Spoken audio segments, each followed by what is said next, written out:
Greetings, family. It's Empress D in a nature space as usual. I hope everybody's well and actually getting their backsides into nature, trying it just to see what it does for you. Does wonders, trust me. Anyway, I wanted to talk today about knowing yourself, knowledge of self. Know thyself.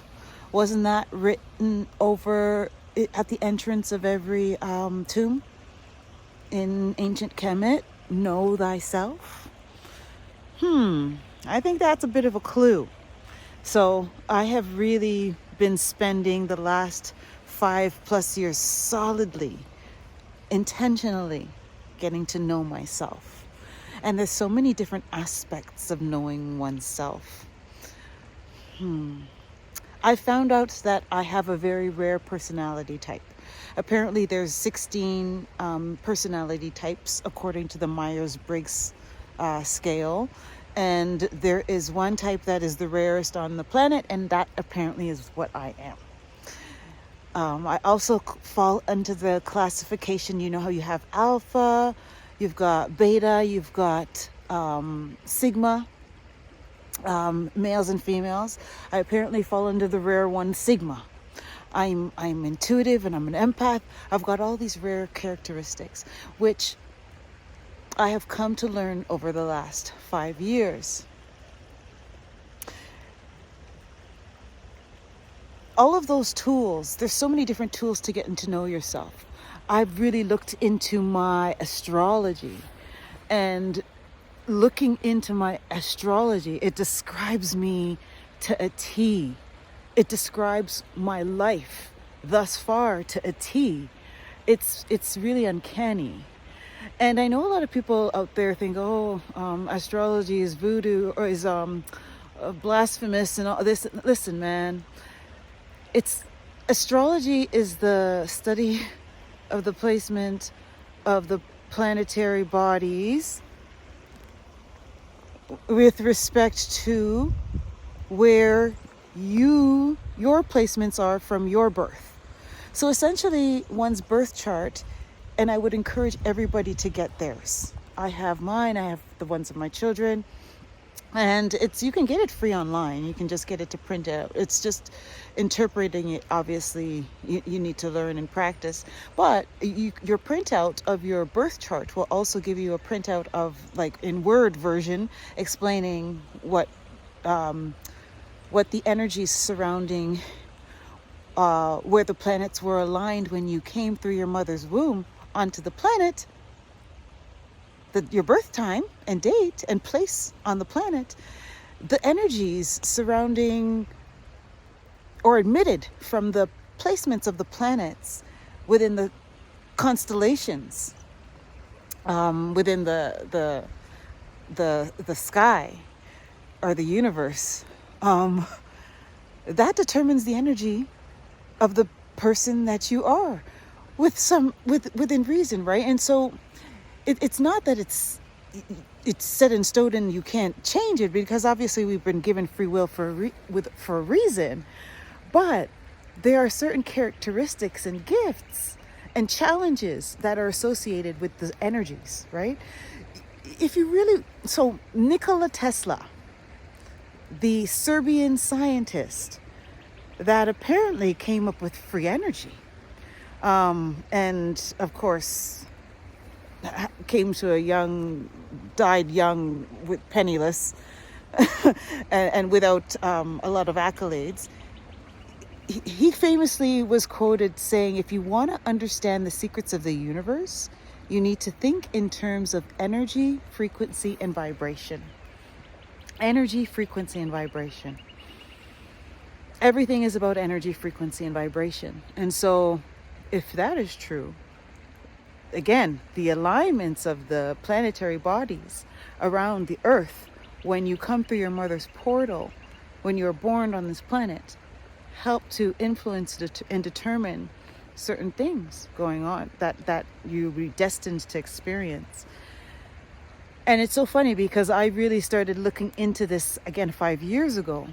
And when I look back, it is uncanny how the energies that are emitted about with respect to the planetary alignments and the impact that it's had on myself personally as well as collectively, right? So it's very interesting, and it's a very interesting study. And I feel as though when the powers that be say, oh, this is bad, and it's blasphemous and evil, I think that it's those things that we should really question and take a look at before we deem it to be so. Because I feel like those that want to keep us in a certain mindset and in a certain way of thinking don't want us to explore these esoteric studies, right? And this forbidden and hidden knowledge that they certainly use to influence and control us. Trust me, family. Anyway, knowing thyself. I know myself. It's so funny. It's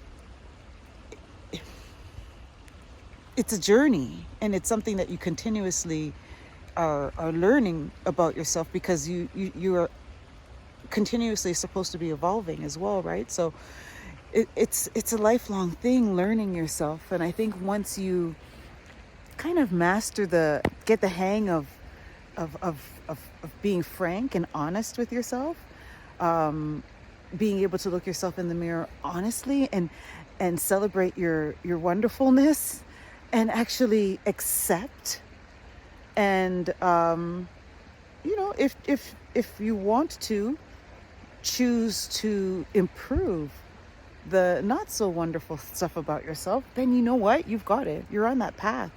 Because that's what knowing yourself is all about, right? Knowing the good, the bad, and the ugly. Adjusting what you want to and accepting what is, right? Life is a journey. On this planet, I'm telling you, coming to planet Earth it's a flex. Getting through this thing here on this planet Earth and actually thriving on planet Earth. And when I say thriving, I know most people's minds would probably immediately gravitate to financial success or financial abundance.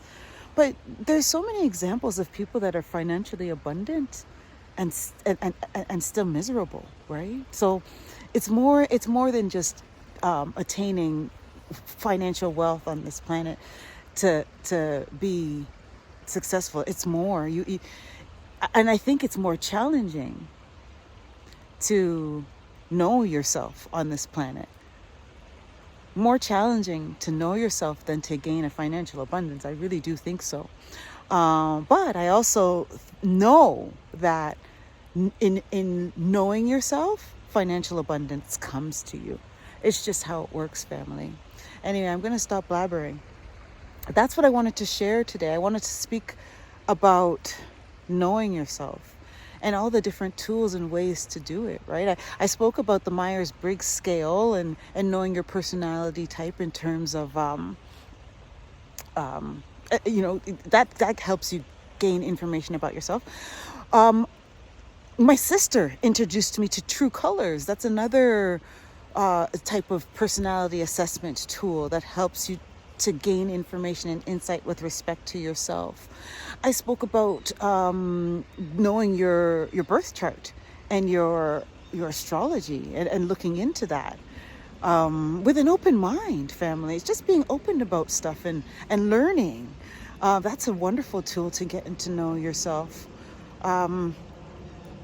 Just self-reflection, looking at the interpersonal relationships we've had, evaluating them, where we showed up well in them, where we could have showed up better. All of that kind of stuff is wonderful, are wonderful exercises in learning oneself. And I could go on and on, right? So much. There's so much. But it all involves being intentional and honest, right? If you're not going to be honest, how can you can't get anywhere if you can't simply be honest about yourself, with yourself. Once you're able to do that, that's the first step. Once you're able to do that, the sky's the limit, family, in terms of the depth in which you can really know yourself. Because I'm on that journey and I'm loving it, right? And I think that the whole key is loving yourself and accepting yourself and knowing yourself. I think that's all what we're here to do. And I think once you get that, the experience is so much more copeable. You can cope with it because you get it. You overstand it, understand it, and understand it better. Right? You just have a whole 360, actually spherical grasp of what it is to be on this journey. Anyway, I feel like I'm getting real philosophical. Let me stop. Thank you, family. Thank you for taking the time to listen to this. Right? I don't know how it's received, but again, if one person finds value in this message, that's awesome. But honestly, again, I will say it again. Self-expression increases self-love, and self-love increases self-expression. So I'm doing this exercise for myself, right? Was called to do it for some reason in 2021, and I'm continuing. Okay, family? Thank you for taking the time to listen to this message. I love and I value each and every one of you. One love.